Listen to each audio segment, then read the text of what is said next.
আসসালামু আলাইকুম। আমি জুবায়ের মাহমুদ ইফাত, অধ্যয়নরত আছি ঢাকা বিশ্ববিদ্যালয়ে। আজকে হালকেনস্টাইনের পক্ষ থেকে আমরা পৌরনীতি প্রথম পত্রের তৃতীয় ক্লাস করতে এসে পড়লাম। তো এই ক্ষেত্রে আমরা বিগত আরও দুটি ক্লাস করেছি, যেটি আমাদের প্রথম এবং তৃতীয় অধ্যায় ছিল। আজকে আমরা পঞ্চম অধ্যায়, যেটি আমাদের শর্ট সিলেবাসের মধ্যে আছে। তো যদি তোমরা ওই দুটি ক্লাস না করে আসো, তাহলে অবশ্যই এই ক্লাসটি করার পরে তোমরা ওই দুটি ক্লাসও করে ফেলবা। ঠিক আছে, তো আমরা শুরু করা যাক। তো চলো আমরা এক্ষেত্রে আমরা আজকে আরও কিছু সৃজনশীল সলভ করি। তো এক্ষেত্রে আমরা যদি দেখি, প্রথমে এই ক্ষেত্রে আমরা ঢাকা বোর্ড 2022 এবং 2019, তার মানে এটা বিগত দুটি বছরে এসেছে। তো এই সৃজনশীল প্রশ্নটি কতটা গুরুত্বপূর্ণ সেটা বুঝতেই পারছি। তো এই সৃজনশীলটিকে যদি তাকাই, তাহলে আমরা দেখতে পাচ্ছি যে এই ক্ষেত্রে আমাদের প্রথমে আসছে যে কর্তব্য কাকে বলে, তারপর আসছে আমাদের আইনগত অধিকার বলতে কি বুঝো, এবং তারপর আমাদের গ এবং ঘ সৃজনশীল রিলেটেড দুটি কোশ্চেন আসছে। তো আমরা বিগত দুটি ক্লাসের মধ্যে যে এই বিষয়টি বলেছি, সেটি হলো যে আমরা প্রথমেই দেখব যে আমরা ক এবং খ এই জ্ঞানমূলক এবং অনুধাবন কোশ্চেনগুলো আমরা পারি কিনা। যদি যথাযথভাবে পারি, তাহলে আমরা পরবর্তী এই বিষয়গুলো দেখব, অর্থাৎ আমরা পরবর্তী গ এবং ঘতে যাব। যদি আমরা দেখি যে না, আমরা ক এবং খ ভালো মতো পারছি না, বা একটি পারছি অন্যটি পারছি না, তাহলে আমরা এই সৃজনশীলটি স্কিপ করার ট্রাই করব। সবার প্রথমে আমরা যদি দেখি যে এখানে কর্তব্য কাকে বলে, তাহলে আমরা এক্ষেত্রে দেখতে পারবো যে কর্তব্য হলো রাষ্ট্র কর্তৃক প্রদত্ত অধিকার। এই কিওয়ার্ডটা মনে রাখবা, রাষ্ট্র কর্তৃক প্রদত্ত অধিকার, এর ভোগের বিনিময়ে নাগরিকের রাষ্ট্রের প্রতি দায়িত্ব। এই যে দায়িত্ব, ঠিক আছে, এই যে নাগরিকদের যে দায়িত্ব, এটাই পালন করাকে কর্তব্য বলে। তার মানে রাষ্ট্র কর্তৃক তোমাকে রাষ্ট্র কিছু অধিকার দিবে, এর জন্য তোমার কিছু দায়িত্ব থাকবে রাষ্ট্রের প্রতি। ঠিক আছে, এই যে অধিকার এবং দায়িত্ব, ঠিক আছে, এই দুইটা যে সমন্বয়, এটাকে কর্তব্য বলা হচ্ছে। যে হ্যাঁ, তোমার বাবা বা তোমার মা তোমার প্রতি কিছু অধিকার আছে, তোমাকে ভরণ পোষণের অধিকার, কিংবা বলো তোমাকে খাওয়া পড়ানোর অধিকার, এগুলো আছে। ঠিক তেমনিভাবে তোমারও কিছু দায়িত্ব আছে তাদের প্রতি, তাদেরকে বৃদ্ধ বয়সে তাদের দেখাশোনা করার, কিংবা তাদের প্রতি সম্মান করার, বা তাদেরকে ভালো ব্যবহার করা তাদের সাথে। এই যে বিষয়গুলো, এটা হলো তোমার কর্তব্য। এই যে তুমি তোমার মা বাবার সাথে ভালো ব্যবহার করছো, এটা হলো তোমার কর্তব্য। আর এইটাই আমাদের কর্তব্য বোঝানো হচ্ছে, যে রাষ্ট্র তোমাকে কিছু অধিকার দিবে এবং তার জন্য তোমার বা নাগরিকদের কিছু দায়িত্ব আছে রাষ্ট্রের প্রতি। এটাই হলো নাগরিকদের কর্তব্য। ঠিক আছে, তো আমরা যদি তারপর খ নাম্বার এটা দেখি, খ নাম্বারে বলা হচ্ছে আমাদের যে আইনগত অধিকার বলতে কি বুঝো। আইনগত অধিকার কি? তার মানে হলো তোমার যে আইনের কিছু অধিকার, যেগুলো আমাদের সংবিধানের মধ্যে দেয়া আছে, যে তোমার কিছু কিছু আইন তোমার নিজের অধিকারে থাকবে। ঠিক আছে, রাষ্ট্র তোমাকে ওই অধিকারগুলো তোমাকে দেওয়া হবে, যে তোমার ধরো তোমাকে ধর্ম পালন করতে দেওয়া হচ্ছে না, ওই ধর্মের প্রতি তোমার কিছু অধিকার দেওয়া হবে। ঠিক আছে, ধর্ম পালনের, বা তুমি স্বাধীনভাবে কথা বলতে পারছো না, এই স্বাধীনভাবে কথা বলার কিছু অধিকার দিবে রাষ্ট্র। এগুলো তোমার আইনগতভাবে দিতে বাধ্য। ঠিক আছে, যেমন তোমার মা বাবা তোমাকে 18 বছর বা প্রাপ্তবয়স্ক হওয়ার পূর্ব পর্যন্ত তোমার ভরণ পোষণ, শিক্ষা, চিকিৎসা, যে মৌলিক অধিকারগুলো আছে, এগুলো সে ভরণ পোষণ করতে তোমার প্রতি সে বাধ্য। ঠিক আছে, এইগুলোই বলা হচ্ছে, এগুলোই যখন আমাদের আইন করে দেয়া থাকে, সেগুলোকে বলা হচ্ছে আইনগত অধিকার। ঠিক যেমনিভাবে এখানে আমরা যদি দেখি যে আইনগত অধিকার বলতে বোঝানো সেসব সুযোগ সুবিধা যেগুলো রাষ্ট্র কর্তৃক অনুমোদিত। ঠিক এইখানে যেটা বলা হচ্ছে রাষ্ট্র কর্তৃক প্রদত্ত অধিকার। ঠিক আছে, এইগুলা যার পেছনে রাষ্ট্রীয় কর্তৃত্বের সমর্থন বিরাজ করে, রাষ্ট্রীয় কর্তৃত্ব এখানে বিরাজ করবে। ঠিক আছে, এই বিষয়টা যেমন কি, যেমন সম্পত্তির অধিকার, যেমন স্বাধীনভাবে কথা বলার অধিকার, যেমন রাজনৈতিক অধিকার, যেমন গণতান্ত্রিক অধিকার, অর্থনৈতিক অধিকার, এরকম দিলা। এবং তারপর আমরা যদি আইনগত অধিকার ভঙ্গ করি, তাহলে কি হবে, আমাদের শাস্তি হবে। কিন্তু আমরা যদি এইটাকে একটু ভালো মার্কস পেতে চাই, তাহলে আমরা শুধু এই বিষয়টা দেওয়া হবে না, শোভন হবে না। কারণ এই ক্ষেত্রে আমাদের শুধুমাত্র এক দেওয়ার সম্ভাবনাই সবচেয়ে বেশি। এই ক্ষেত্রে আমরা যেটা করতে পারি, সেটা হলো আমাদের এই ক্ষেত্রে তোমার করতে হবে। এই ক্ষেত্রে তুমি এই অংশটুকু, যেটা প্রথম ব্রেকেট দেওয়া হলো, এই অংশটুকু তুমি প্রথম দিলা, প্রথম প্যারায়, এবং তারপর তুমি এইখান থেকে আবার দ্বিতীয় প্যারা লেখা শুরু করলা। দ্বিতীয় প্যারায় তুমি কি করবা, দ্বিতীয় প্যারায় এসে তুমি বলবা যে হ্যাঁ, আইনগত অধিকার আরও কী কী ধরনের হতে পারে, ওই বিষয়গুলা দিলা। তারপর বলবা যেই অধিকারের নামগুলো দিলা, ধরো তুমি সম্পত্তির অধিকারের নাম দিলা, তারপর তুমি দিলে রাজনৈতিক অধিকারের নাম, তারপর তুমি দিলে ধরো ব্যক্তিগত অধিকার বা গণতান্ত্রিক অধিকার। ওই অধিকারগুলো আসলে কি, ওই অধিকারগুলো তুমি একটু ব্যাখ্যা করে দিলে যে হ্যাঁ, এটা এই অধিকার, এবং তারপর তুমি বললা যে এগুলোর ফলাফল কি হবে যদি তুমি ওই আইনগত অধিকারগুলো ভঙ্গ করো। ঠিক আছে, তুমি যদি আইন ভঙ্গ করো, বা তুমি যদি কারো গণতান্ত্রিক অধিকার ভঙ্গ করো, ঠিক আছে, এই বিষয়গুলো যখন তুমি ভঙ্গ করবা, যেটা তোমার দায়িত্ব ছিল, এটা পালন করা কর্তব্য ছিল, ওইটা যখন তুমি ভঙ্গ করবা তখন শাস্তি পেতে হবে। এই বিষয়গুলো যখন তুমি এখানে আরেকটা প্যারা দিয়ে লিখে দিবা, তখন কিন্তু এই প্যারার জন্য 1 মার্কস দিবে এবং এই প্যারার জন্য 1 মার্কস। তোমার কিন্তু এই ক্ষেত্রে 2 মার্কস কিন্তু এসে পড়ছে এবং এই ক্ষেত্রে তুমি 1 পেয়ে যাচ্ছ। তার মানে এই ক্ষেত্রে আমরা 3-এ কিন্তু 3 আমরা পেয়ে যাচ্ছি, ঠিক আছে। এইভাবে যদি তুমি স্টার্ট করো একটা লেখা, তাহলে কিন্তু টিচার কিন্তু তোমার ওই ক্ষেত্রে নাম্বার দিতে বাধ্য। এবং ট্রাই করবা যে এই ক্ষেত্রে এই যে সম্পত্তির অধিকার, এটা একটু ব্লু কালারাইজ করে দিতে, বা এই সংজ্ঞাটা যে যখন দিচ্ছ এটা একটু ব্লু কালারাইজ করে দিতে, কিংবা তুমি যখন এই ক্ষেত্রে এই পয়েন্টগুলো দিয়ে লিখবা যে এটা সম্পত্তির অধিকার, এটা রাজনৈতিক অধিকার, ওগুলো একটু ব্লু কালারাইজ করে দিতে, একটু নীল কালির ব্যবহার করার চেষ্টা করবা। আমরা যদি গতে আসি তাহলে আমরা এই ক্ষেত্রে দেখতে পারবো উদ্দীপকে বর্ণিত ঘটনায় জামিলা কোন ধরনের অধিকার থেকে বঞ্চিত হয়েছে, মানে কোন ধরনের অধিকারের কথা বলা হচ্ছে। তো এই ক্ষেত্রে আমরা যদি দেখি সৃজনশীলটা, তাহলে আমরা দেখতে পারবো জামিলা ও রতন একটি কারখানার পোশাক শ্রমিক। মালিক পক্ষ রতনের চেয়ে জামিলাকে কম মজুরি দেয়। তার মানে কি, এই ক্ষেত্রে রতন যে ছেলে, তার তুলনায় জামিলা যে মেয়ে, তাকে কম মজুরি প্রদান করা হচ্ছে। তো এটা কোন ধরনের অধিকার থেকে সে বঞ্চিত হচ্ছে? অবশ্যই এটা আমাদের অর্থনৈতিক অধিকার থেকে সে বঞ্চিত হচ্ছে। এই বিষয়টাই তুমি সবার প্রথমে লিখবা, যে তোমার প্রথমে জিজ্ঞেস করলো যে কোন ধরনের অধিকার থেকে বঞ্চিত হচ্ছে, তুমি এটা একদম প্রথম পেরে লিখে দিবা যে উদ্দীপকে বর্ণিত ঘটনায় জামিলা অর্থনৈতিক অধিকার থেকে বঞ্চিত হচ্ছে বলে আমি মনে করি, বা অর্থনৈতিক অধিকার থেকে বঞ্চিত হয়েছে, ঠিক আছে। এই বিষয়টা তুমি দিলা। তারপর তুমি এইখানে দিলা যে অধিকার কি, অধিকার কাকে বলে, এই বিষয়টা দিলা। তারপর বা তুমি দিলা যে এখানে অর্থনৈতিক অধিকার কি, অর্থনৈতিক অধিকার কাকে বলে, এর রূপ কয়টি আছে, ওই রূপগুলো তুমি এইভাবে না দিয়ে, এইভাবে প্যারা না দিয়ে তুমি এইভাবে একটা আলাদা আলাদা প্যারা দাও, 1 2 3, ঠিক আছে। এইভাবে তুমি আলাদা আলাদা প্যারা দাও, তাহলে কিন্তু তোমার এই বিষয়টা সুন্দর হবে। তারপর তুমি দিলা, তারপর তুমি এই ক্ষেত্রে বললা যে এই ক্ষেত্রে আসলে উদ্দীপকের যেই বিষয়টি হয়েছে, আমি যেটা আগে থেকে বলছি সেটা হলো তুমি প্রথম প্যারায় দিবা যে একদম টু দ্য পয়েন্ট অ্যান্সার দিবা। তারপর তুমি দ্বিতীয় প্যারায় এসে ওই যে পয়েন্টের কথা তুমি উল্লেখ করেছো সেই পয়েন্টটাকে তুমি এই ক্ষেত্রে ব্যাখ্যা করবা, এবং তৃতীয় প্যারায় এসে তুমি এই ক্ষেত্রে উদ্দীপকের কথা টানবা। উদ্দীপকে আসলে কি বলা হয়েছে? উদ্দীপকে বলা হয়েছে যে জামিল একটি পোশাক কর্মী। এই উদ্দীপকগুলো সবসময় তুমি নিজের মতো বানিয়ে দেবে। এক্ষেত্রে তোমার এটার প্রয়োজন নাই যে উদ্দীপকে যেভাবে বলা আছে সেইভাবেই বললা। এক্ষেত্রে তুমি ট্রাই করবা যে উদ্দীপকটা পড়ে তুমি আসলে কি বুঝলা, তুমি আসলে যে যা বুঝলা সেটাই তুমি এখানে লিখবা। লেখার পরে বললা যে আমরা এখানে বুঝতে পারি যে আমরা পূর্ববর্তী আলোচনা যেটা তুমি এখানে করেছো, সেই আলোচনা থেকে তুমি বুঝতে পারো যে এখানে এই বিষয়গুলো হয়েছে যেটার সাথে উদ্দীপকের ঘটনার মিল রয়েছে। অতএব আমরা বুঝতে পারি যে এই ক্ষেত্রে অর্থনৈতিক অধিকার লঙ্ঘিত হয়েছে, ঠিক আছে। সুতরাং নিঃসন্দেহে বলা যায় উদ্দীপকের ঘটনায় অর্থনৈতিক অধিকার থেকে বঞ্চিত হয়েছে, ঠিক আছে। এই বিষয়টা যখন তুমি এইভাবে লিখে দিলা, এইভাবে লিখে দেওয়ার পরে তোমার এই ক্ষেত্রে তোমাকে 3-এর কম দেওয়ার কোনো সুযোগ নেই। এই ক্ষেত্রে তোমাকে একদম 3 দিবে। তাহলে তুমি দেখো কিন্তু এই ক্ষেত্রে তুমি 3 পেয়ে গেলা এবং এই ক্ষেত্রেও তুমি 3 পেয়ে গেলা, ঠিক আছে। তার মানে কিন্তু তুমি 6 কিন্তু প্রথম অ্যান্সারে পেয়ে যাচ্ছ, ঠিক আছে। এটা কিন্তু তোমার পরবর্তী কোশ্চেন যেগুলো তুমি একটু কম পারো বা একটু কম লিখেছো সেগুলোর ক্ষেত্রেও কিন্তু তোমার হবে। যেমন দেখো তুমি ধরো একদম শেষে যে সৃজনশীলটা দিলা বা মাঝের যে সৃজনশীলটা দিলা সেটার মধ্যে তুমি ছোট করে লিখলা, যেটার মধ্যে হয়তোবা তোমাকে টিচার 1 দিত, কিন্তু যখন দেখবে যে না এই ছেলেটা তো আগে সৃজনশীলগুলোতে ভালো লিখেছে বা তো এই ক্ষেত্রে কিন্তু তুমি যেই সৃজনশীলটা 1 পেতা, যেই প্রশ্নের মধ্যে গতে, সেটার মধ্যে কিন্তু তোমাকে টিচার 2 দেওয়ার ট্রাই করবে, ঠিক আছে। সেই ক্ষেত্রে কিন্তু তোমার টিচার তোমাকে 2 দেওয়ার ট্রাই করবে। তো আমরা যদি আবার ঘতে আসি তাহলে আমরা এই ক্ষেত্রে দেখতে পারবো যে এই ক্ষেত্রে বলা হচ্ছে জামিলার প্রতি মালিক পক্ষের আচরণ সমাজ ও রাষ্ট্রে কি ধরনের, এই যে আমাদের কি ধরনের প্রভাব, তো এই ক্ষেত্রে টু দ্য পয়েন্ট আমাদের অ্যান্সার করতে হবে। এই ক্ষেত্রে আমাদের প্রভাব কয় ধরনের হতে পারে? প্রভাব হতে পারে আমাদের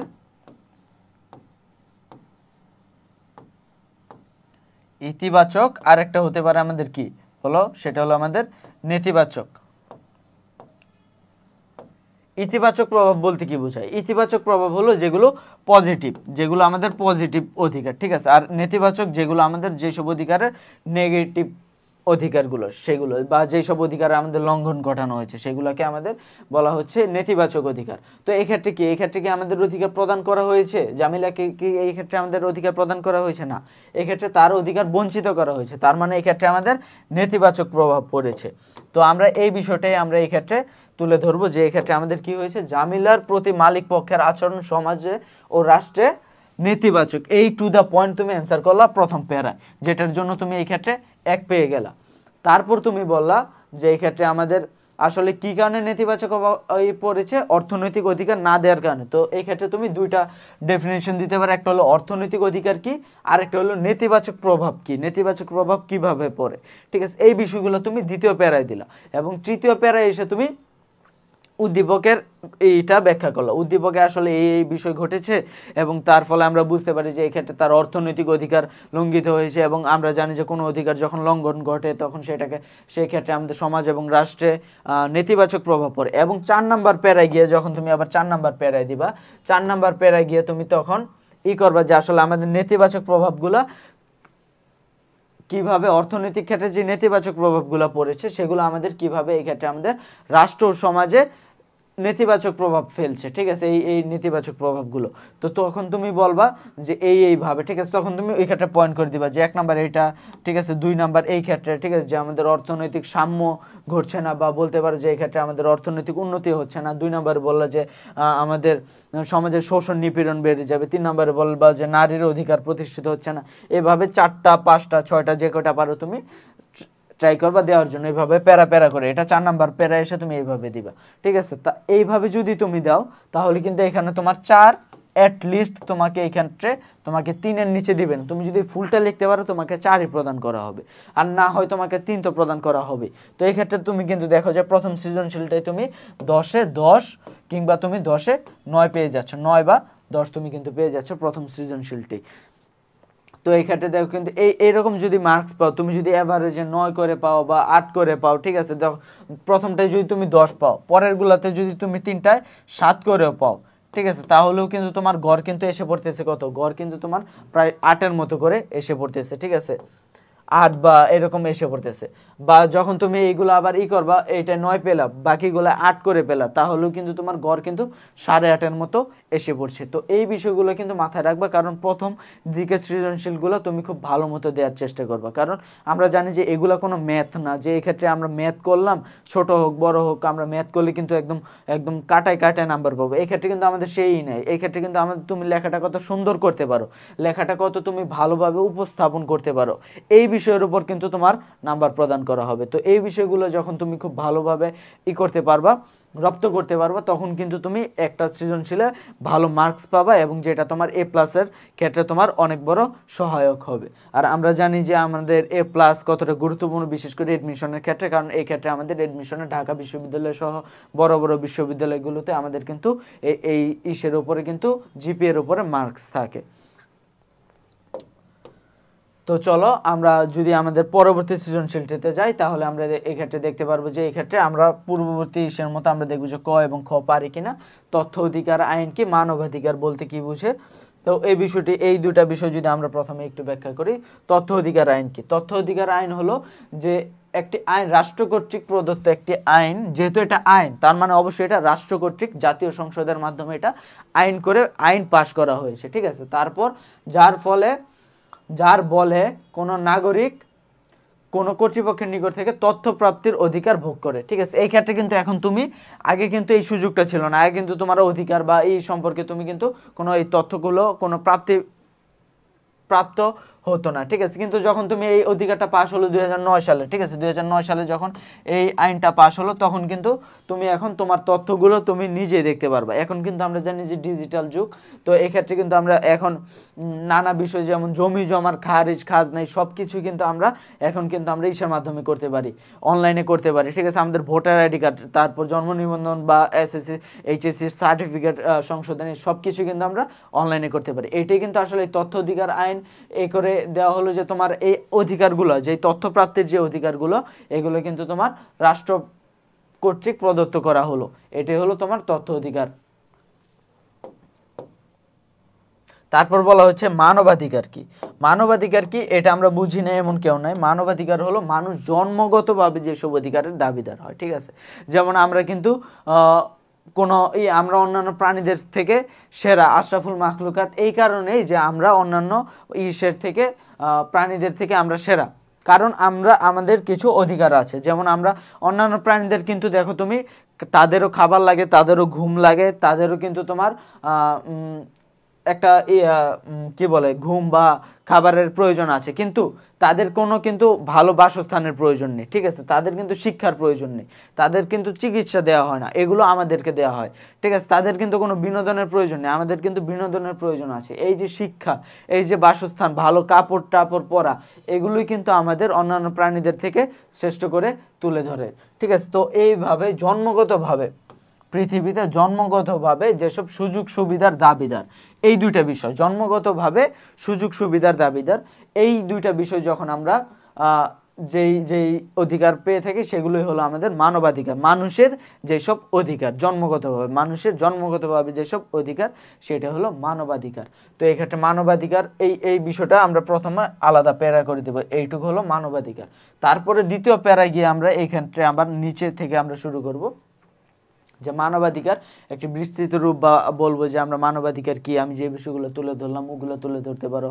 বা এই ক্ষেত্রে দেওয়া আছে যে মানবাধিকার বলতে কি বোঝায়, নৈতিক অধিকারগুলো, যেসব অধিকার মানবাধিকার বলা হয়, যেগুলো মানুষ হিসেবেই দাবি করতে পারে, অন্যান্য প্রাণী এগুলো দাবি করতে পারে না। এবং এই দাবিগুলো কিন্তু তুমি পৃথিবীর যেই অংশে থাকো, তুমি যেই রকম মানুষই হও, তুমি একজন, ধরো তুমি যদি একজন স্পেশাল চাইল্ড হও, তাহলেও কিন্তু তোমার এই অধিকারগুলো আছে। কিংবা তুমি যদি একজন নর্মাল চাইল্ড হও, তাহলেও তোমার এই অধিকারগুলো আছে। তুমি কালো হও, তুমি সাদা হও, তোমার কিন্তু এই অধিকারগুলো আছে। এগুলোই হলো, তুমি জাত কিংবা দেশ ভেদে এই অধিকারগুলো ডিফার করে না, এই অধিকারগুলো পৃথিবীতে সব জায়গায় একই রকম।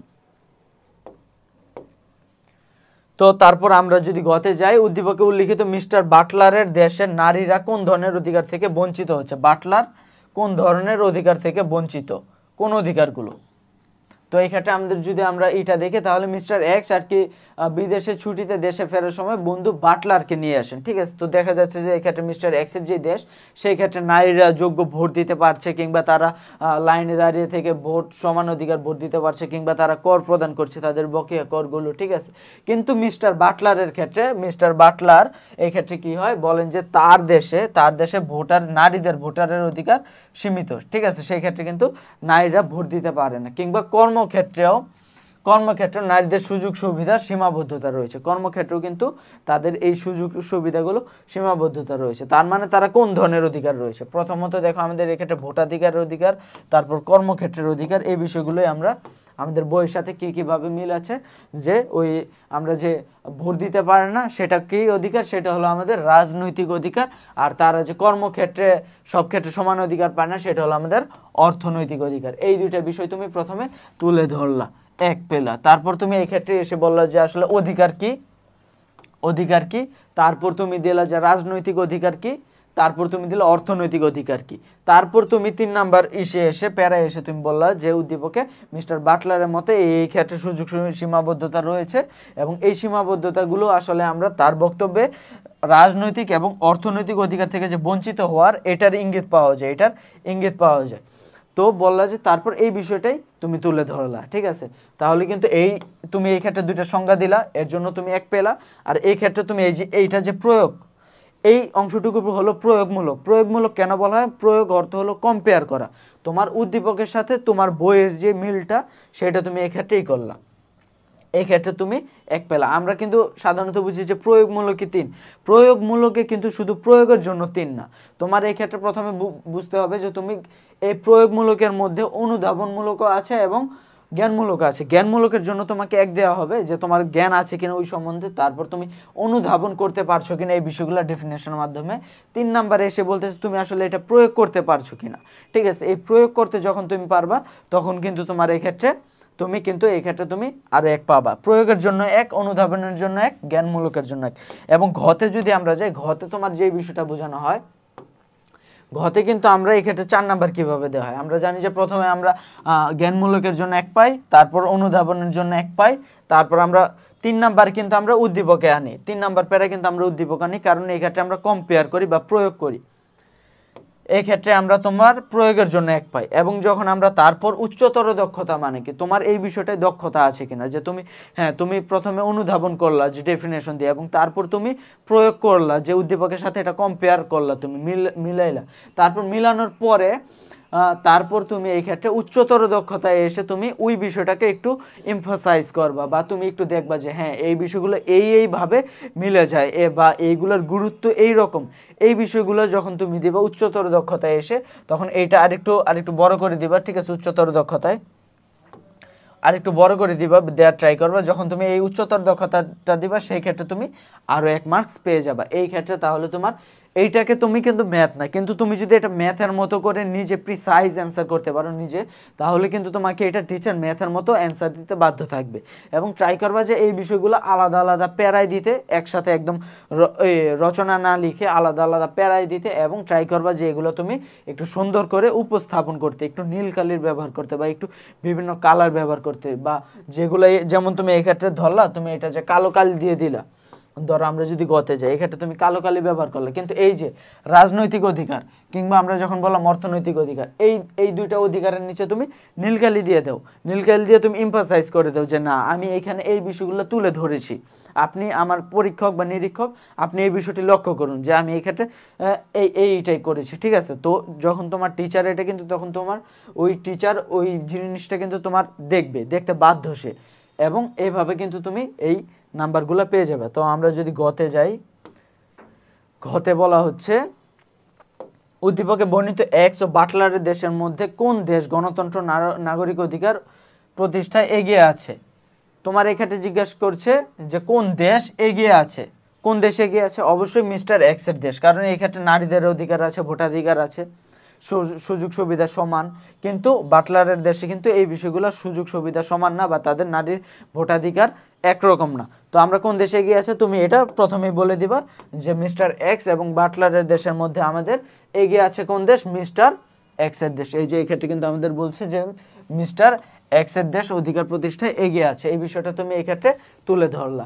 এবং তারপর বললা যে কি ভাবে এগিয়ে আছে, বা তুমি এই ক্ষেত্রে একটু করলা, অনুধাবন করলা, যে ডেফিনেশন দিলা, কিংবা তুমি ধরো এই ক্ষেত্রে বললা যে কি ভাবে তারা এগিয়ে আছে, ঠিক আছে, যে তারা নারীদের ভোটাধিকার দেওয়ার মাধ্যমে তারা রাজনৈতিক অধিকার প্রতিষ্ঠা করছে, নারীদের কর্মক্ষেত্রে সমান সুযোগ সুবিধা দেওয়ার মাধ্যমে তারা অর্থনৈতিক অধিকার প্রতিষ্ঠা করছে, এই অধিকারগুলো তুমি দিলা, এই বিষয়গুলো তুলে ধরলা। তুলে ধরার পরে এই ক্ষেত্রে তুমি এই ক্ষেত্রে প্রয়োগমূলকে এসে তুমি এই ক্ষেত্রে এইগুলো তুমি করলা, কম্পেয়ার করলা, কম্পেয়ার করার পরে এই ক্ষেত্রে উচ্চতর দক্ষতায় এসে এটা একটু বড় করে দিলা, বড় করে দিয়ে বললা যে আমরা দেখতে পাচ্ছি যে মিস্টার এক্সের দেশে রাজনৈতিক অধিকার এবং অর্থনৈতিক অধিকারগুলো প্রয়োগ করা হয়েছে, কিন্তু মিস্টার বাটলারের দেশে এই বিষয়গুলো প্রয়োগ করা হয়নি, তাদের দেশের নারীরা সমান অধিকার পাচ্ছে না, বা তাদের কর্মক্ষেত্রে বা ভোটাধিকার তারা সমানভাবে পাচ্ছে না। অতএব আমরা বুঝতে পারি যে এই ক্ষেত্রে মিস্টার বাটলারের দেশের তুলনায় মিস্টার এক্সের দেশ গণতন্ত্র নাগরিক অধিকার প্রতিষ্ঠায় অনেক বেশি এগিয়ে আছে। এই বিষয়গুলো তুমি তখন তুলে ধরবা। তো এই ক্ষেত্রে দেখো আমাদের রাজশাহী বোর্ড 2022 এই কোশ্চেনটা যদি আমরা দেখি, তাহলে আমরা এই ক্ষেত্রে দেখতে পারবো যে এই ক্ষেত্রে বলা হচ্ছে একাদশ শ্রেণীকক্ষে, আচ্ছা তার আগে আমরা ক এবং খ এই দুইটা বিষয় দেখি, যে আন্তর্জাতিক মানবাধিকার সনদ কত সালে গৃহীত হয়, কত সালে গৃহীত হয়। এটা গৃহীত হয় 1948 সালে, 1948 সালে গৃহীত হয়। এবং তারপর বলছে চাপ সৃষ্টিকারী গোষ্ঠী কি, চাপ সৃষ্টিকারী গোষ্ঠী কি, এই বিষয়টা তুমি তুলে ধরবা, ঠিক আছে। চাপ সৃষ্টিকারী গোষ্ঠী কি, চাপ সৃষ্টিকারী গোষ্ঠী হলো যারা এমন একটি গোষ্ঠী যারা তোমার চাপ প্রয়োগ করে তাদের নিজস্ব একটা কি শ্রেণীর জন্য বা একটি গোষ্ঠীর জন্য তারা ওই অধিকারগুলো প্রতিষ্ঠা করে, তার রাজনৈতিক অধিকারগুলো তোমার প্রতিষ্ঠা করার চেষ্টা করে, অর্থনৈতিক অধিকারগুলো প্রতিষ্ঠা করে, রাজনৈতিক যেসব দল আছে সরকারি দল বা এইসব দলের উপর তারা চাপ প্রয়োগ করে না, এরকম না যে তারা মাথায় বন্দুক ঠেকিয়ে বলবে যে এই বেটা দে, ঠিক আছে, এইরকম কিছু না। তারা বলবে যে না আপনারা এই এই এই অংশগুলো ভুল করছেন, তাদের ক্রিটিসাইজ করা, তাদের সমালোচনা করা যে আপনারা এই বিষয়গুলো ভুল করছেন, ঠিক আছে, যে আপনারা এই ক্ষেত্রে দুর্নীতি করছেন, আপনারা এই ক্ষেত্রে টাকা মেরে খাচ্ছেন, এই বিষয়গুলো তারা তুলে ধরবে। এই তুলে ধরার মাধ্যমে যে তারা চাপ প্রয়োগ করবে। তো যখন দেখবে যে না তুমি ভুল করছো এবং তোমার ভুলগুলো তুলে ধরছে, তখন তুমি কিন্তু ওই একটা শ্রেণী বা একটা জনগণ বা ওই গোষ্ঠীর প্রতি তুমি তখন হবা যে না আমার এদেরকে দেওয়া হচ্ছে না, এদেরকে আমার সুযোগ সুবিধা দিতে হবে সমান। এটাই হলো চাপ সৃষ্টিকারী গোষ্ঠী এবং তারা এইভাবে তাদের অধিকারগুলো নিশ্চিত করে থাকে। এই বিষয়গুলোই তুমি প্রথমে দেবা যে চাপ সৃষ্টিকারী গোষ্ঠী কি, এবং তারপর দেবা চাপ সৃষ্টিকারী গোষ্ঠীর কাজ এবং তাদের অধিকার আদায়ের যে প্রক্রিয়াগুলো সেই বিষয়গুলো তুমি এখানে তুলে ধরবা। তারপর দেখো এই ক্ষেত্রে বলা হচ্ছে যে উদ্দীপকে তোমার পঠিত কোন আইনের প্রতি ইঙ্গিত করা হয়েছে। কোন আইন, এই ক্ষেত্রে আইনের কথাটা বলা হচ্ছে। কোন আইন বলো তো? এই ক্ষেত্রে আমরা যদি দেখি যে শ্রেণীকক্ষে একটি আইন পড়াতে গিয়ে বললেন 2009 সালে এই আইনটি, ঠিক আছে, জাতীয় সংসদে পাশ করা হয়। 2009 সালে কোন আইন পাশ করা হয়? 2009 সালে কিন্তু তথ্য অধিকার আইন 2009 এটা কিন্তু পাশ করা হয়, ঠিক আছে। এই আইনটির ইঙ্গিত করা হয়েছে, ঠিক আছে। তো তুমি এই ক্ষেত্রে বলবা যে কোন আইনটির করা হয়েছে, প্রথমে তুমি বলবা যে এই ক্ষেত্রে আমাদের তথ্য অধিকার আইন এই বিষয়টির প্রতি ইঙ্গিত করা হয়েছে। তারপর বলবা যে এটা কবে প্রতিষ্ঠিত হয়, কিভাবে প্রতিষ্ঠিত হয়, বা এটার কাজ কি, বা এটার মাধ্যমে কিভাবে মানুষ তথ্য অধিকার নিশ্চিত করে, বা এই ক্ষেত্রে কি কিভাবে সে অধিকার পায়, এই বিষয়গুলো তুমি নিশ্চিত করবে এই ক্ষেত্রে এসে। এবং তারপর তুমি উদ্দীপকের সাথে এই ক্ষেত্রে কম্পেয়ার করবা। এই ক্ষেত্রে যে উদ্দীপকে বলা হচ্ছে একটা আইনের কথা বলা হয়েছে, যেটা 2009 সালে জাতীয় সংসদে, তো 2009 সালে আমরা জানি যে তথ্য অধিকার আইন এটা পাশ করানো হয়, ঠিক আছে, তথ্য অধিকার আইন এটা পাশ করানো হয়, এই বিষয়টা তুমি বললা। এবং বলার পরে তারপর তুমি বললা যে হ্যাঁ আমরা এই ক্ষেত্রে দেখতে পারছি যে এই ক্ষেত্রে আমরা যদি পূর্ববর্তী আলোচনা থেকে দেখি যে এইরূপ একটি অধিকার 2009 সালের 5ই এপ্রিল প্রতিষ্ঠা করা হয়েছিল, যেটি হলো তথ্য অধিকার আইন, যেটির কাজ যেটা এই বিষয়গুলো নিশ্চিত করতে। এই বিষয়গুলো যখন তুমি তুলে ধরবা তখন কিন্তু তোমার এই বিষয়টা তোমার এই ক্ষেত্রে প্রয়োগ হয়ে যাবে, এই ক্ষেত্রে তুমি ফুল মার্কস পেয়ে যাবা। তো আমরা যদি এই ক্ষেত্রে আমরা আসি ঘতে আমাদের বলা হচ্ছে উদ্দীপকের শেষোক্ত উক্তিটি কি? বাংলাদেশে তিনি আরো বলেন কি বলেন? বাংলাদেশে সুশাসন প্রতিষ্ঠায় আইনটি মাইল ফলক। তুমি প্রথমে বলবা যে এটা এই যথার্থ কিনা, যথার্থতা বিশ্লেষণ করতে বলা হয়েছে। তো তুমি প্রথমে বলবা যে এটা যথার্থ কিনা, যে সুশাসন প্রতিষ্ঠায় তথ্য অধিকার আইন যে সুশাসন প্রতিষ্ঠা করছে এটা কি যথার্থ বা না। তো তুমি প্রথমে বলবা যে শ্রেণীকক্ষের এই উক্তিটি যথার্থ, এই বিষয়টা তুমি বললা, ঠিক আছে, এটা হলো জ্ঞানমূলক। তারপর তুমি বললা যে আসলে সুশাসন কি, এই বিষয়টা তুলে ধরবা এবং বলবা যে তথ্য অধিকার আইনের কাজ কি এবং বৈশিষ্ট্য কি। তথ্য অধিকার আইনের কাজ এবং বৈশিষ্ট্য অবশ্যই তোমরা এগুলা যে পয়েন্টগুলো আছে যে এর বৈশিষ্ট্য এই বা এর পয়েন্ট বা এর গুরুত্ব এই, যদি তোমার পয়েন্ট আকারে নাও দেয়া থাকে বইয়ে, তাহলেও তুমি এগুলা নিজে পয়েন্ট আকারে, যেমন এইরকম প্যারা করে দেয়া থাকলে যে এই বিষয়গুলো আছে, এগুলো তুমি পয়েন্ট আকারে একটু মুখস্থ করে রাখবা বা একটু মনে করে রাখবা বা খাতায় একটু লিখবা, ঠিক আছে। তাহলে আমরা কিন্তু এই ক্ষেত্রে এর বৈশিষ্ট্য এবং অধিকারগুলো আমরা এই ক্ষেত্রে কি কি অধিকার নিশ্চিত করে এই বিষয়গুলো আমরা তুলে ধরবো, এবং সুশাসন কি এটাও আমরা তুলে ধরলাম, ঠিক আছে। তারপর তুমি দেখো এই উদ্দীপকের বিষয়টা তুমি তুলে ধরবা যে উদ্দীপকে আসলে এই অধিকার আইনটি কি ভাবে আমাদের, দেখো জনগণের সব ক্ষমতার অধিকার উৎস, তারপর বলা হচ্ছে যে কার্যক্রম জনগণ দ্বারা নিয়ন্ত্রিত হয়, এই বিষয়গুলো তুমি বললা যে উদ্দীপকে যে বিষয়গুলো তুলে ধরা হয়েছে। এবং তারপর যখন তুমি এসে যাবা উচ্চতর দক্ষতা অংশে যাবা, মানে শেষ প্যারায় যাবে, শেষ প্যারায় এসে তুমি বলবা যে হ্যাঁ এটা যেহেতু তথ্য অধিকার আইনগুলো আমাদের অধিকার নিশ্চিত করে, আমাদের তথ্য আমরা জানতে পারি, তারপর আমরা এই ক্ষেত্রে আমাদের এই বৈশিষ্ট্যগুলোর মাধ্যমে দুর্নীতি অস্বচ্ছতা বা দূরীভূত হয়, বা আমরা এই ক্ষেত্রে সুশাসন পাচ্ছি, বা আমাদের এক্ষেত্রে শাসন ঠিক থাকছে, এখানে স্বচ্ছতা জবাবদিহিতা আছে, এর মাধ্যমে আমরা বুঝতে পারি যে এগুলা যেহেতু সুশাসনের বৈশিষ্ট্য, অতএব আমরা বলতে পারি যে এই ক্ষেত্রে আমাদের সুশাসন নিশ্চিত হচ্ছে, অতএব উপরোক্ত বা উপযুক্ত উক্তিটি যথার্থ বলে আমি মনে করি। এইভাবে তুমি এই বিষয়গুলো তুলে ধরবা।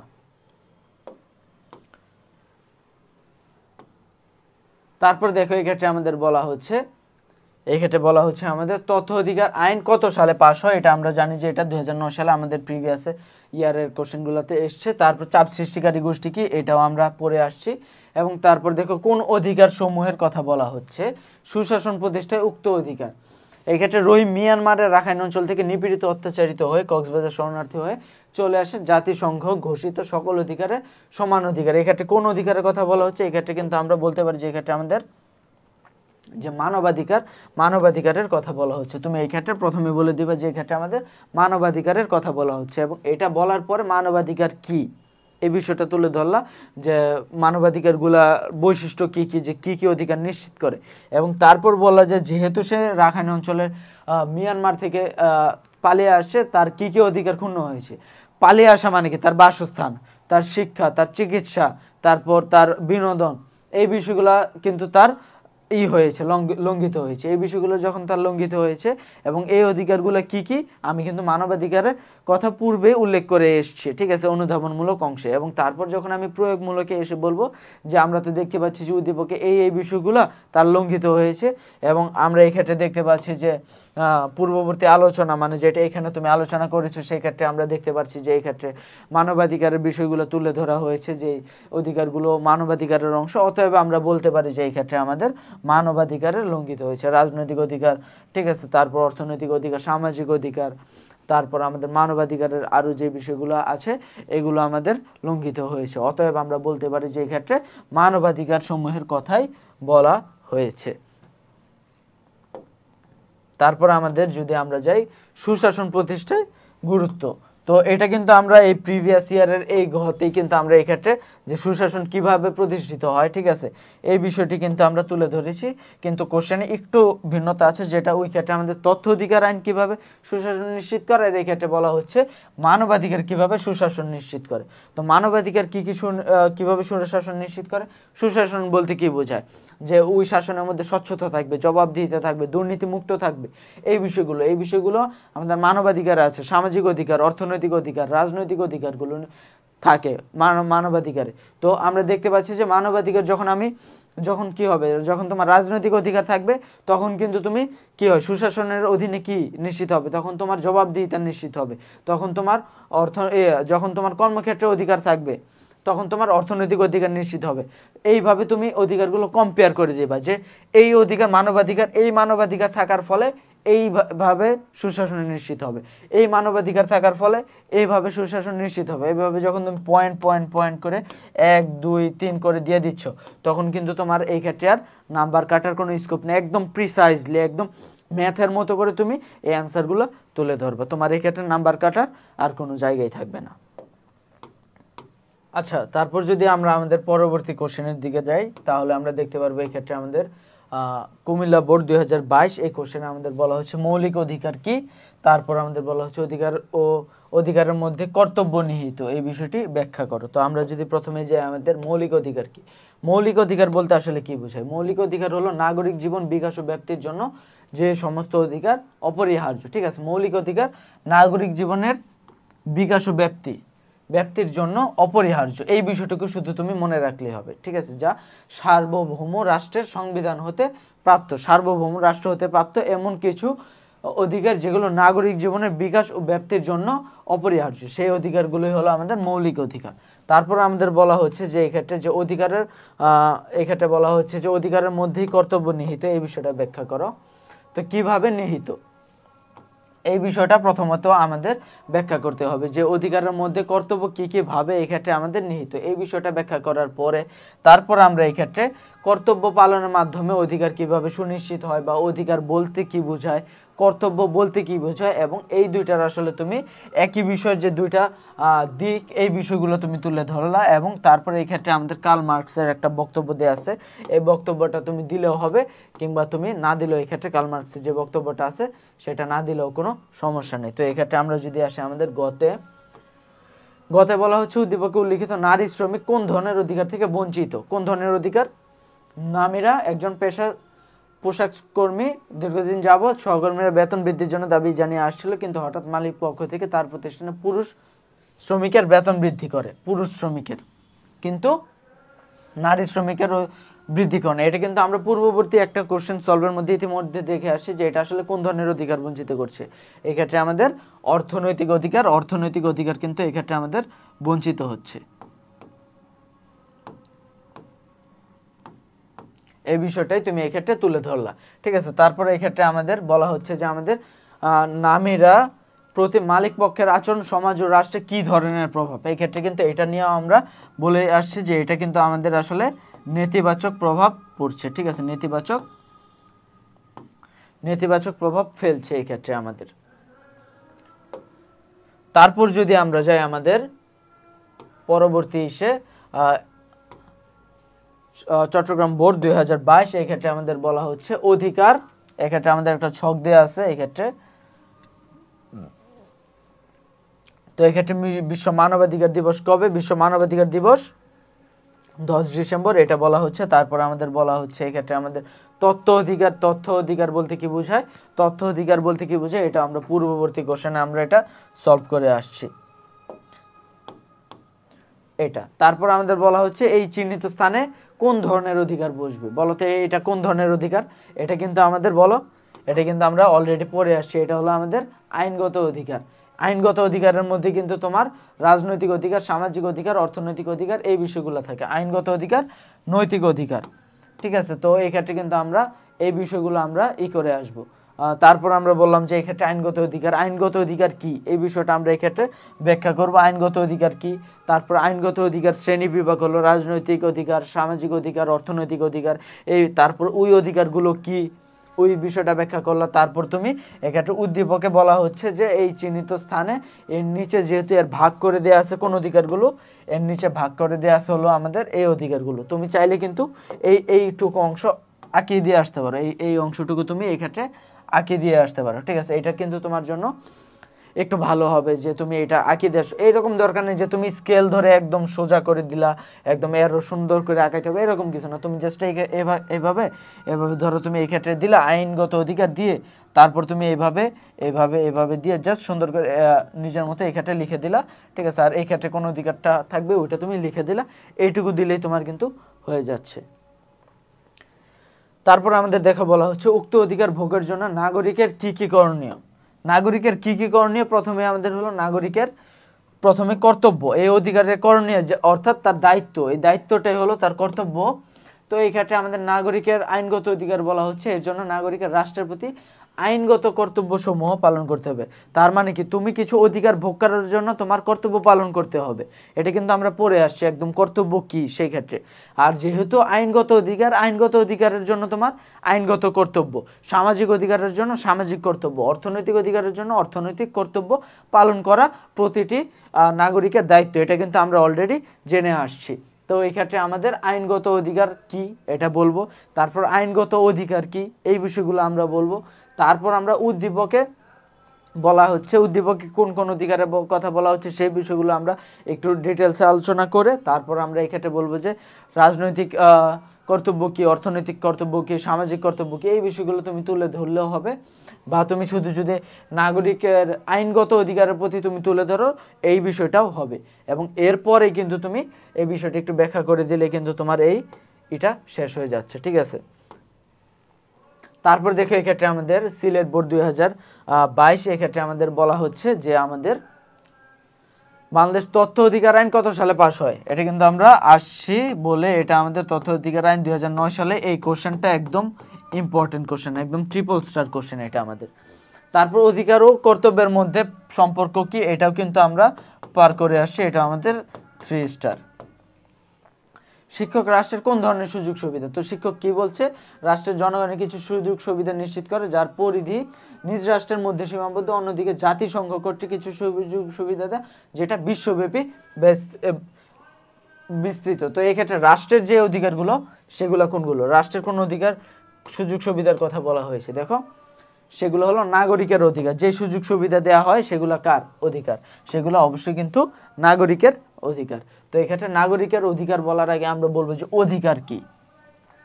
তারপর নাগরিকের অধিকার কি, নাগরিকের অধিকার সে কিভাবে পাবে, তার রাষ্ট্রের প্রতি কিছু দায়িত্ব আছে যেগুলো হলো কর্তব্য তার রাষ্ট্রের প্রতি, সেগুলো সে পূরণ করলে কিন্তু সে সেই অধিকারগুলো পাবে, ঠিক আছে। তো এদিকে উদ্দীপকে বলা হচ্ছে যে আমরা জানি যে একটা দেশের আইন যদি ওই দেশের মধ্যে সীমাবদ্ধ থাকে তাহলে কিন্তু ওই দেশের তার যে অধিকারগুলো সেইটাও কিন্তু তার দেশের মধ্যে সীমাবদ্ধ থাকবে, ঠিক আছে। এটা কিন্তু মনে রাখতে হবে যে যেটা দেশের সেটা দেশের মধ্যে, ঠিক আছে। যেমন তোমার বাবা তোমার পরিবারের জন্য একটা নিয়ম করলো, সেটা কিন্তু তোমার পরিবারের মধ্যেই এই সীমাবদ্ধ থাকবে, সেটা কিন্তু আমার পরিবারের জন্য সীমাবদ্ধ হবে না।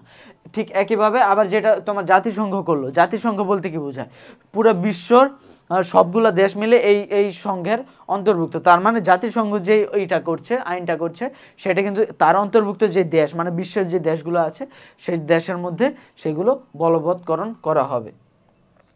তো এই বিষয়গুলো এই ক্ষেত্রে বলা হচ্ছে। আর ঘতে আমাদের বলা হচ্ছে কি, উদ্দীপকের আলোচ্য বিষয়টি কিভাবে একজন ব্যক্তি রাষ্ট্রে আশ্রয় গ্রহণে সাহায্য করে, রাষ্ট্রে আশ্রয় গ্রহণে সাহায্য করে কিভাবে, এটা আমাদের বুঝতে হলে এটা খুবই একদম বেসিক বিষয় যে তুমি যদি তোমার ফ্যামিলিতে থাকতে চাও, তবে অবশ্যই তোমার ফ্যামিলির ওই আইনগুলো, ফ্যামিলি তোমার বাবা অথবা তোমার মা বা যে কর্তা আছে তার কর্তৃক যে আইনগুলো প্রণয়ন করা বা যে রীতিনীতিগুলো, যে কাস্টমসগুলো দেওয়া আছে, সেগুলো কিন্তু তোমার পূরণ করতে হবে, ঠিক আছে। তুমি ফ্যামিলিতে থাকলে, ধরো তুমি একটা বাসায় থাকলে, একটা ব্যাচেলর বাসায় থাকো, যে ব্যাচেলর বাসার নিয়ম হলো যে তুমি রাত 12টার পরে বাসায় ঢুকতে পারবে না, বা তুমি ধরো হলে থাকো, বলা হলো তুমি রাত 12টার পরে তুমি বাসায় আসতে পারবে না, হলে ঢুকতে পারবে না। তো তুমি ধরো রাতে 1টায় আসলে তোমাকে কি ঢুকতে দিবে? অবশ্যই দিবে না। তো কিভাবে রাষ্ট্রে আশ্রয় গ্রহণে সাহায্য করবে, তুমি যখন ওই আইনগুলা বা তুমি যখন ওই কর্তব্যগুলো পালন করবা, ঠিক আছে, ওই বিষয়গুলো যখন তুমি পালন করবে, তখন তোমাকে এই ক্ষেত্রে কোন অধিকার, এই ক্ষেত্রে কিন্তু আমাদের মানবাধিকারের কথা তুলে ধরা হয়েছে। তো এই মানবাধিকার একজন ব্যক্তিকে অন্য রাষ্ট্রে আশ্রয় গ্রহণে সাহায্য করে, ঠিক আছে। এই বিষয়গুলো কিন্তু তোমার এই ক্ষেত্রে তুলে ধরা হয়েছে। এবং এই ক্ষেত্রে আমাদের কিছু আছে, ইউএনও, ঠিক আছে। তারপর আমাদের শিশুদের জন্য একটা সংস্থা কাজ করে, জাতিসংঘের, বা আমাদের যারা শরণার্থী তাদের জন্য একটা কাজ করে। এই বিষয়গুলো তুমি এই ক্ষেত্রে তোমাকে বিস্তৃত আলোচনা করতে হবে নিজের মতো করে। এই ক্ষেত্রে কী দেওয়া আছে এটা তুমি পরে একটা ধারণা নিতে পারো। মনে রাখবা যে সৃজনশীল কখনোই তোমার, সৃজনশীল মানে কি, ক্রিয়েটিভ প্রশ্ন। এই ক্রিয়েটিভিটি মানে হলো যেটা এক একজনেরটা এক এক রকম, এক এক বছর এক এক রকম কোশ্চেন আসবে, এটা কিন্তু সবসময় একই রকম কোশ্চেন আসবে না। যেটা তোমার বেলায় আসছে সেটা পরের বার না আসতে পারে। জ্ঞানমূলক অনুধাবন একই রকম আসতে পারে, যেহেতু এগুলো বইয়ের মধ্যে থেকে। বাট যেটা আউট অফ দ্য বুক, ওটা কিন্তু তোমার একই রকম আসবে না। তো এই অ্যান্সারগুলো তোমার মুখস্থ করে কোনো কাজ নেই, তোমার শুধুমাত্র এই কনসেপ্টগুলো বুঝলেই তোমার হয়ে যাবে এগুলো। তারপর দেখো আমাদের এক্ষেত্রে বলা হচ্ছে ল্যাগ শব্দের অর্থ কি। ল্যাগ আসলে কোন শব্দের মূল অর্থ, কোন শব্দের মূল, এটা হলো লয়ের মূল। তো ল্যাগের অর্থ কি বলতো, ল্যাগের অর্থ কিন্তু আমাদের যেটা হলো স্থির বা অপরিবর্তনীয়। এটা থেকে কিন্তু পরবর্তীতে আমাদের আইন আসলো, আইনের মানেও কিন্তু একটা অর্থ কিন্তু স্থির, বা যেটা তোমার মনে করো একটা ঢাকার জন্য যে আইন, একটা দেশ মনে করো বাংলাদেশে একটা আইন সৃষ্টি করে, যেটা ঢাকার জন্য যে আইন, ঠিক একইভাবে সেটা গাজীপুরের জন্য একই আইন, পঞ্চগড়ের জন্য একই আইন, এটা মনে রাখতে হবে। তো এই ক্ষেত্রে দেখো তুমি, এই ক্ষেত্রে বলা হচ্ছে, দ্বিতীয়তে বলা হচ্ছে আইনের শাসন কেন প্রয়োজন।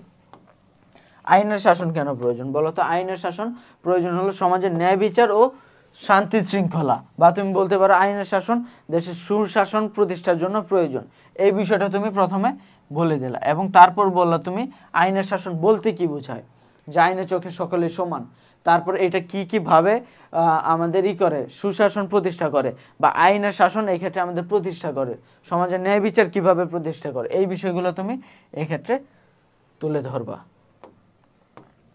তারপর আমাদের বলছে উদ্দীপকে বর্ণিত জরিনা বেগম কোন ধরনের অধিকার।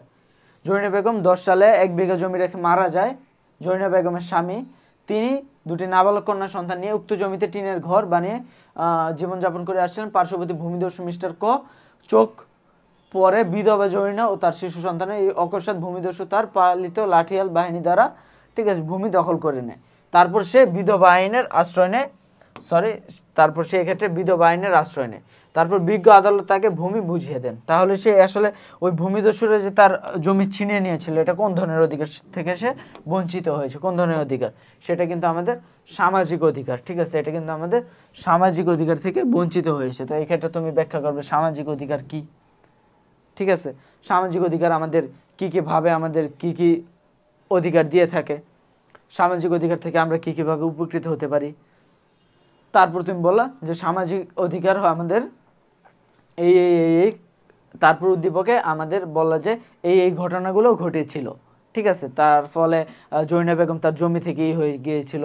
তারপর সামাজিক অধিকারের যেই বৈশিষ্ট্যগুলো দিলা, এই বৈশিষ্ট্য থেকে সে বঞ্চিত হয়েছিল, এই বিষয়গুলো তুমি দিলা।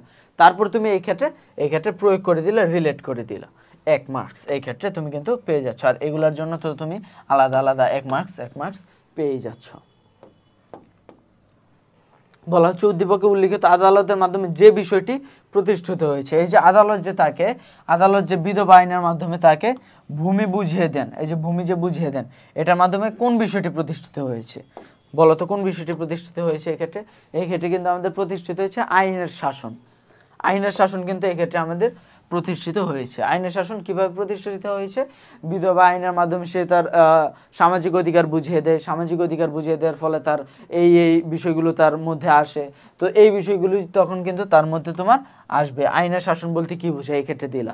তারপর উদ্দীপকে কি কি ঘটনা ঘটলো এই বিষয়টা তুমি তুলে ধরলা।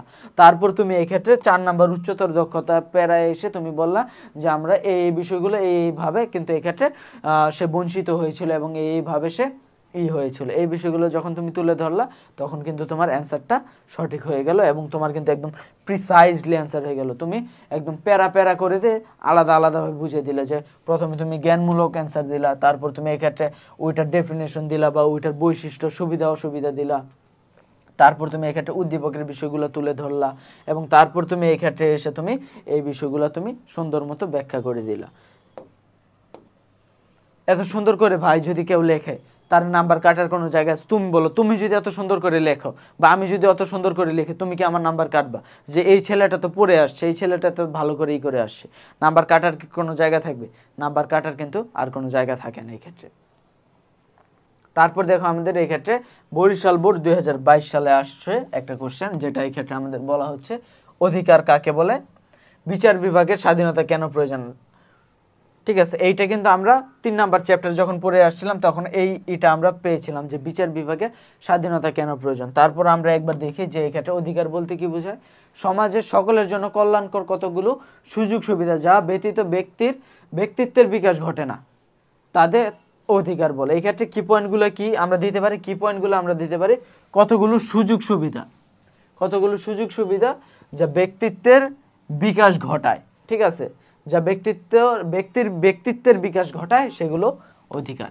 এই বিষয়গুলো কিন্তু তুমি এই ক্ষেত্রে করে দিলা। আর তারপর তুমি এই ক্ষেত্রে বললা যে আমাদের বিচার বিভাগের স্বাধীনতা কেন প্রয়োজন। এই ক্ষেত্রে কিন্তু তুমি একটা বিষয় একটু যদি মনে রাখতে পারো, বিচার বিভাগের স্বাধীনতার কথা বলা আছে আর্টিকেল সংবিধানের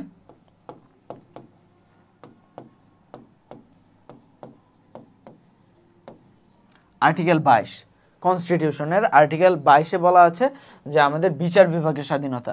এই বিষয়ে যদি তুমি প্রথমে এই ক্ষেত্রে দাও যে আমাদের সংবিধানের আর্টিকেল বা আর্টিকেলের 22-এ বলা আছে যে বিচার বিভাগের স্বাধীনতা, এবং বিচার বিভাগের স্বাধীনতা বলতে এই বোঝায়, যখন তুমি এটা দিলা তখন কিন্তু টিচার বুঝে যাবে না এই ছেলেটা অনেক লেখাপড়া করে আসছে, এই ছেলেটা অনেক কিছু জানে, তার বইয়ে না থাকা সত্ত্বেও সে এই বিষয়গুলো জানে। এই বিষয়গুলো যখন তুমি একটু তুলে ধরলে, একটু এক্সট্রা একটা তুমি দিয়ে দিলা, তখন কিন্তু তোমার মার্কস কিন্তু অটোমেটিক্যালি বেড়ে যাবে। তারপর দেখো এক্ষেত্রে বলা হচ্ছে স্বাধীনতাকে অর্থবহ করার জন্য বিচার বিভাগের স্বাধীনতা তোমার এই ক্ষেত্রে অপরিহার্য। কি কি কারণে?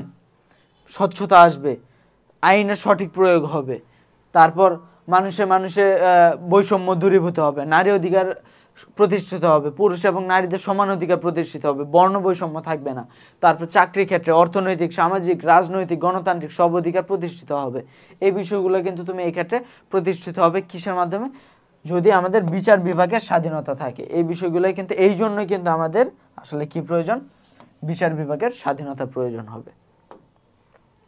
তারপর দেখে এক্ষেত্রে বলা হচ্ছে কোন অধিকার থেকে ডক্টর লাবণী কোন অধিকার থেকে বঞ্চিত হচ্ছে। লাবণী একজন স্বনামধন্য ডাক্তার, তিনি আন্তর্জাতিক একটি সংস্থায় ভালো বেতনে চাকরি করে পিতামাতা পছন্দের পাত্রের সাথে বিবাহ বন্ধনে আবদ্ধ হন। চাকরি ছাড়তে তাকে বাধ্য করে তার স্বামী। এই নিয়ে তাদের মধ্যে সম্পর্কের দূরত্ব সৃষ্টি, দাম্পত্য জীবনে শান্তি রক্ষার্থে অবশেষে লাবণী কি করলো? চাকরি থেকে ইস্তফা দিয়ে দিল। সে আসলে কোন অধিকার থেকে বঞ্চিত হলো বলতো? এই যে চাকরি ছেড়ে দিল, সে আসলে অর্থনৈতিক অধিকার থেকে। এবং এই অধিকার নিয়ে কিন্তু আমরা পূর্ববর্তী আরো 2টা সৃজনশীলে আমরা দেখে আসছি। হ্যাঁ, কনটেক্সট হয়তো ভিন্ন ছিল, ওই ক্ষেত্রে সে গার্মেন্টস কর্মী ছিল এবং এই ক্ষেত্রে সে একজন ডাক্তার ছিল।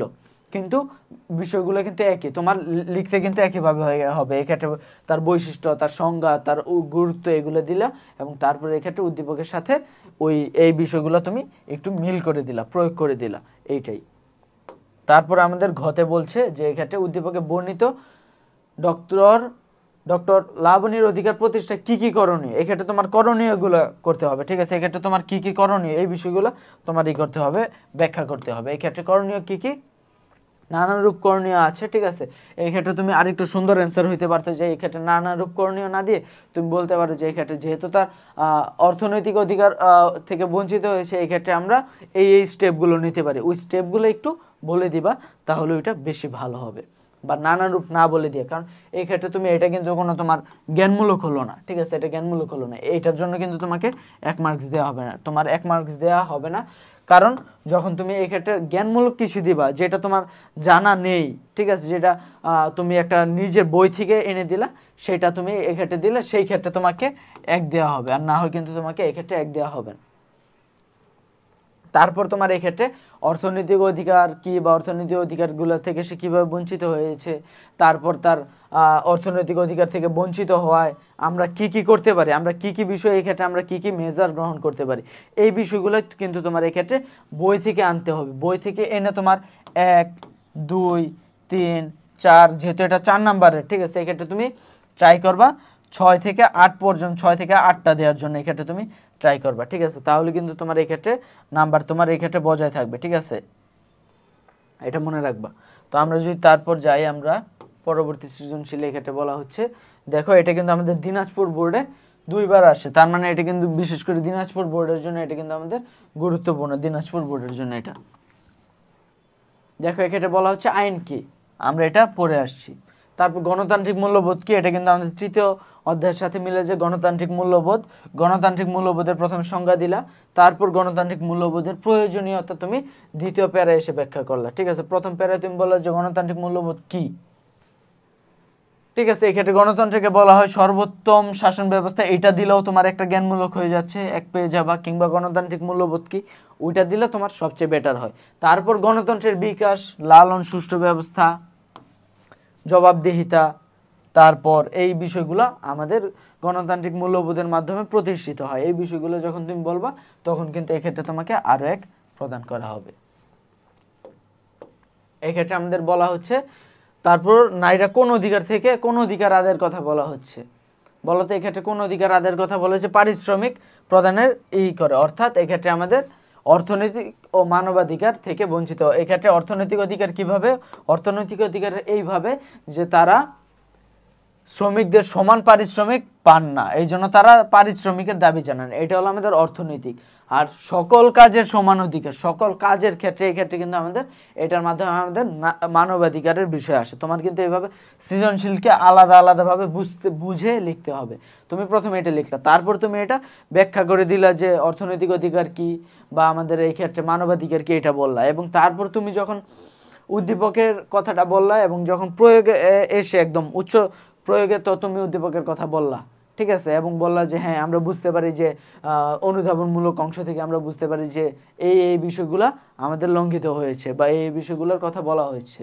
এবং যখন তুমি উচ্চতর দক্ষতার, অর্থাৎ 4 নাম্বার প্যারায় এসে তুমি আসলা, 4 নাম্বার প্যারায় আসার পরে কিন্তু তুমি এক্ষেত্রে বলবা কি, যে আমাদের এই লাইন দ্বারা বা এই পার্টটুকু দ্বারা, এই যে এই পার্টটুকু দ্বারা আমাদের মানবাধিকারের কথা বোঝানো হয়েছে, এবং এই যে পারিশ্রমিকের কথা বোঝানো হয়েছে, এইটুকু দ্বারা আমাদের অর্থনৈতিক অধিকারের কথা বোঝানো হয়েছে। এই বিষয়গুলো যখন তুমি এইভাবে ভেঙে ভেঙে বুঝিয়ে দিবা, ঠিক যেভাবে অঙ্ক ভেঙে ভেঙে করা হয়, তোমাকে কিন্তু এইভাবে একদম ভেঙে ভেঙে তোমাকে নাম্বার দেওয়া হবে।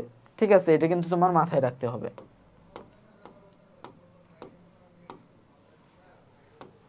তারপর দেখো আমাদের এই ক্ষেত্রে আমরা যদি 11 নম্বর সৃজনশীলে আসি, এক্ষেত্রে আমাদের বলা হচ্ছে কর্তব্য কি, এটা আমরা পড়ে আসছি। তারপর তথ্য অধিকার বলতে কি বুঝো, এটা পড়ে আসছি, এটা আমরা অলরেডি স্টার দিয়ে ফেলছি। ঠিক আছে, এটা আমরা স্টার দিয়ে ফেলেছি, যে এই ক্ষেত্রে আমাদের কিভাবে এটা তথ্য অধিকার বলতে কি বোঝায়। তারপর কোন বিষয়টির প্রতি কোন বিষয়টি লঙ্ঘিত হয়েছে এটা যদি আমরা দেখি, আমরা দেখতে পারি সম্প্রতি সিরিয়া থেকে বিতাড়িত একটি পরিবার ভূমধ্যসাগর পাড়ি দিয়ে ইউরোপ যাওয়ার পথে নৌকাডুবি ঘটে শিশু সন্তানকে মৃত অবস্থায় সাগর তীরে পাওয়া যায়। এটা কিন্তু আমরা একটা সৃজনশীলের সাথে মিল করতে পারি। কোনটা? ওই যে রাখাইন অঞ্চল, মিয়ানমারের রাখাইন অঞ্চল থেকে যারা বাংলাদেশ চলে আসে, ঠিক একইভাবে কিন্তু সিরিয়া থেকে যে ইউরোপে চলে আসে, এই বিষয়টা মিলাইতে পারি। এটাকে আমরা কোন অধিকার? এটা কিন্তু আমরা মানবাধিকারের কথা বলতে পারি।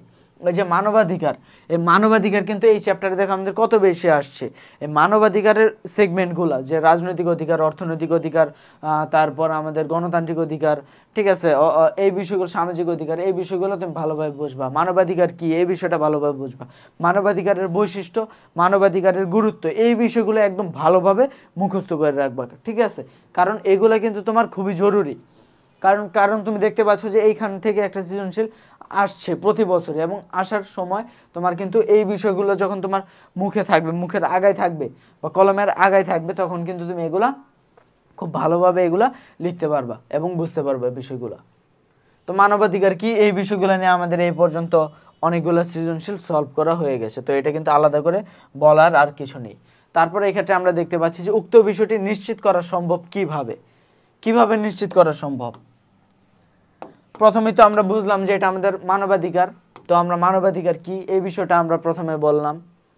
মানবাধিকার নিশ্চিতে যেসব পদক্ষেপ নেওয়া যেতে পারে, এই বিষয়গুলো আমরা বলবো। যে প্রথমে আমরা সুশাসন প্রতিষ্ঠা করব।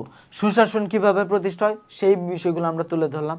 তারপর এই মানবাধিকারের জন্য আরো কি কি অধিকার নিশ্চিত করতে হবে সেই অধিকারগুলোর কথা বললাম। আইনগত অধিকার, নৈতিক অধিকার, সামাজিক অধিকার, তারপর অর্থনৈতিক অধিকার, গণতান্ত্রিক অধিকার,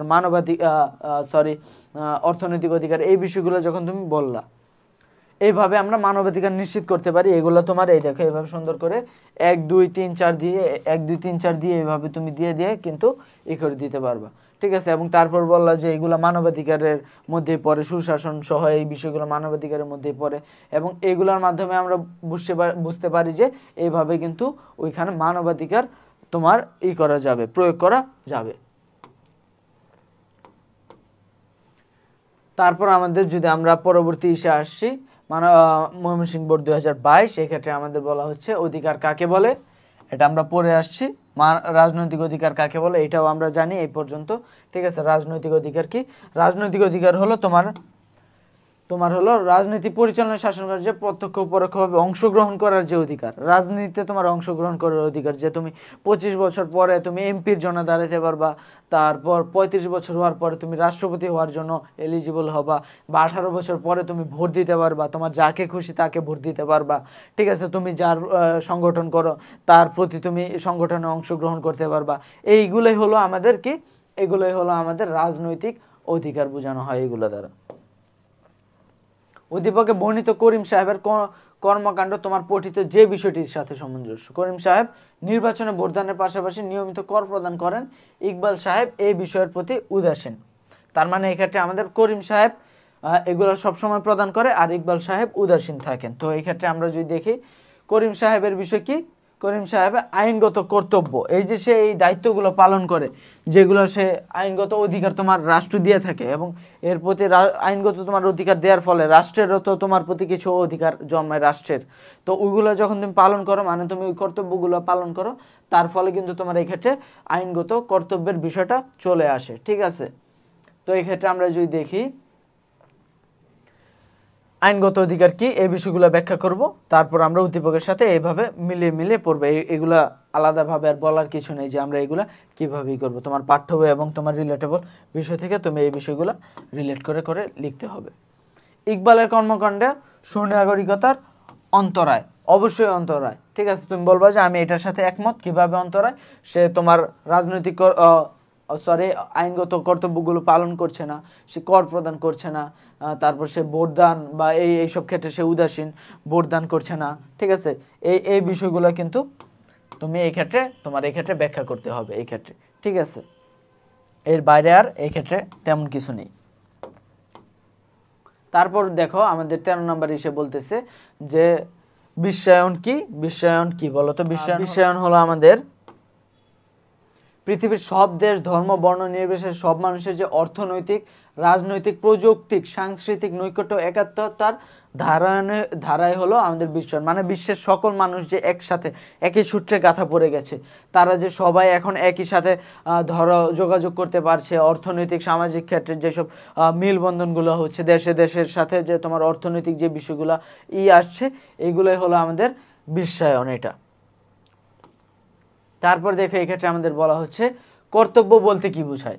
কর্তব্য বলতে আসলে কি বোঝায়, আমাদের কর্তব্য বলতে কি বোঝায় এটা আমরা কিন্তু একদম শুরুতে আমরা পড়ে আসছি যে আসলে কর্তব্য বলতে কি বোঝায়, ওই বিষয়টাই এই ক্ষেত্রে আমাদের তুলে ধরা হয়েছে।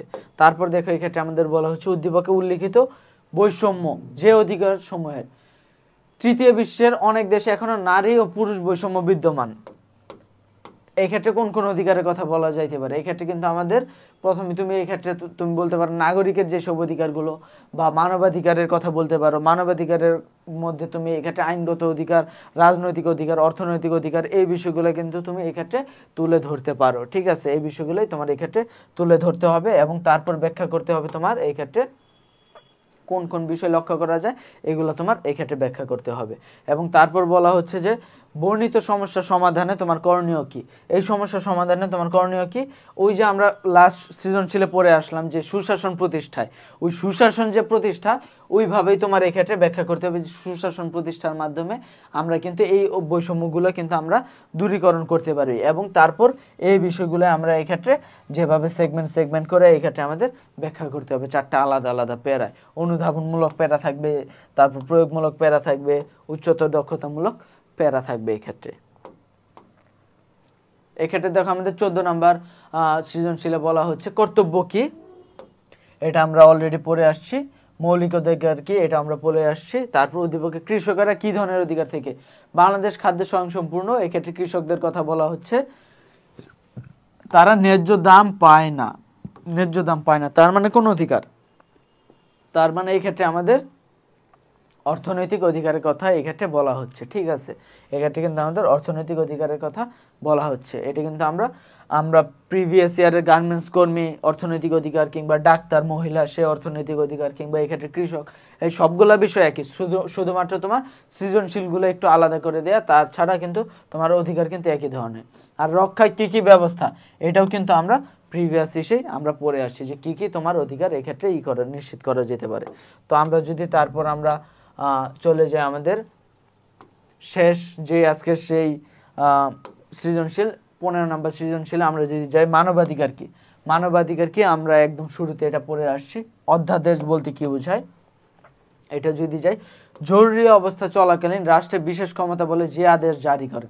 ঠিক আছে, একটা দেশে কখন জরুরি অবস্থা জারি হইতে পারে ওই বিষয়টা জানতে হবে। এবং তখন তোমার যে জরুরি অবস্থাকালে তোমার রাষ্ট্রপতি কোনো আইন প্রণয়ন করলো বা কোনো নিয়ম নীতি প্রণয়ন করলো, ওই বিষয়টাকে তোমার এই ক্ষেত্রে অধ্যাদেশ বলা হয়। ঠিক আছে, গণতান্ত্রিক শাসন ব্যবস্থা কখনো কখনো এরকম যখন যুদ্ধ অবস্থা হতে পারে বা বহির্বিশ্ব থেকে অন্য কোনো দেশ তোমাকে আক্রমণ করতে পারে, তখন কিন্তু বা গৃহযুদ্ধ হতে পারে, তখন কিন্তু দেশের রাষ্ট্রপতি তোমার একটা দেশে তোমার করতে পারে, জরুরি অবস্থা ঘোষণা করতে পারে। এই জরুরি অবস্থা যখন ঘোষণা করা হয় তখন কিন্তু তোমার রাষ্ট্রপতি কিছু নিয়ম নীতি দেয় দেশ চালানোর জন্য, যে না আপনারা এখন বের হতে পারবেন না, কিংবা আপনারা এখন এই অধিকার পালন থেকে এখন বঞ্চিত থাকতে হবে। এই বিষয়গুলো যখন সে আইন করে দেয়, এগুলাকে আমাদের মেইনলি আর কি অধ্যাদেশ বলা হয়। জনাব এইচ কোন ধরনের অধিকার ভোগ করছেন? এইচ সচেতন নাগরিক, জাতীয় নির্বাচনে অংশগ্রহণ করে জয়লাভ করে, বিভিন্ন কর্মকাণ্ড নিয়ে গঠনমূলক সমালোচনা করেন। অন্যদিকে জনাব টি সর্বদা রাষ্ট্রীয় আইন মেনে চলেন। ঠিক আছে, আর টি হলো একজন জনগণ, আর এইচ হলো আমাদের একজন জনপ্রতিনিধি। ঠিক আছে, তো এক্ষেত্রে এইচ কোন ধরনের করছে, এইচ কিন্তু এক্ষেত্রে আমাদের রাজনৈতিক অধিকার ভোগ করছে। তো রাজনৈতিক অধিকার কি কিভাবে ভোগ করছে, এক্ষেত্রে তুমি বলবে যে রাজনৈতিক অধিকারগুলো কি বলবা, তারপর বলবা যে উদ্দীপকে সে এই অধিকারের মাধ্যমে সে এইভাবে সে করতে পেরেছে, অংশগ্রহণ করেছে, সে এখন গণতান্ত্রিক কিন্তু সে চর্চা করতে পারছে অধিকার, যেহেতু সে গঠনমূলক সমালোচনা করতে পারছে বা রাজনীতি অংশগ্রহণ নিতে পেরেছে। এটা কিন্তু আমাদের রাজনৈতিক, একই সাথে রাজনৈতিক অধিকার এবং একই সাথে তুমি গণতান্ত্রিক অধিকারের মধ্যেও এটাকে আনতে পারো। এবং তারপর আমাদের বলা হচ্ছে জনাব এইচ এবং জনাব টি এর কার্যক্রম পারস্পরিক সম্পর্ক খুবই ঘনিষ্ঠ। হ্যাঁ, জনগণ এবং জনপ্রতিনিধি, সে হলো জনপ্রতিনিধি এবং সে হলো জনগণ, তাদের কার্যক্রম পারস্পরিক সম্পর্ক থাকবে, এটাই খুব স্বাভাবিক। হ্যাঁ, এটার সাথে আমি একমত, মানে তোমাকে এই ক্ষেত্রে লিখতে হবে যে এই এই তাদের মধ্যে যে ঘনিষ্ঠতা, এটার সাথে আমি এখানে একমত, এটা তোমাকে এই ক্ষেত্রে বলতে হবে। এবং তারপর তুমি এই ক্ষেত্রে বলবা যে কিভাবে একমত, কারণ তারা উভয় রাজনৈতিক অধিকার চর্চা করছে, তাদের একজন আর কি রাজনৈতিক অধিকার চর্চা করে জনপ্রতিনিধি হয়েছে, আরেকজন রাজনৈতিক অধিকার চর্চা করে এক্ষেত্রে সে কি বলে ভোট দিয়েছে, এই বিষয়গুলো কিন্তু তোমার এই ক্ষেত্রে তুলে ধরতে হবে। এবং তারপর তোমার এই ক্ষেত্রে আনতে হবে উদ্দীপকের বিষয়টা, যে হ্যাঁ সে এইভাবে সে এই অধিকার চর্চা করেছে, এই বিষয়গুলো দেওয়া হবে, দিতে হবে। এবং তারপর তুমি বলবে যে হ্যাঁ এই ক্ষেত্রে সে সামাজিক অধিকার তাদের মধ্যে ছিল, রাজনৈতিক অধিকার ছিল, অর্থনৈতিক অধিকার ছিল, গণতান্ত্রিক অধিকার ছিল, এই বিষয়গুলো তোমার এই ক্ষেত্রে তুলে ধরতে হবে। এবং তুলে ধরার পরে তুমি এই ক্ষেত্রে এগুলা ব্যাখ্যা করে দিলে কিন্তু তোমার এই ক্ষেত্রে এগুলা হয়ে যাবে। তো আজকে আমাদের ক্লাস রিভিশনের তৃতীয় ক্লাস শেষ হলো, এবং আজকে আমাদের ক্লাস এই পর্যন্তই। তোমাদের পরবর্তী ক্লাস খুব শীঘ্রই এসে পড়বে আমাদের পরবর্তী চ্যাপ্টারের উপরে। তো আমাদের সাথেই থাকুন।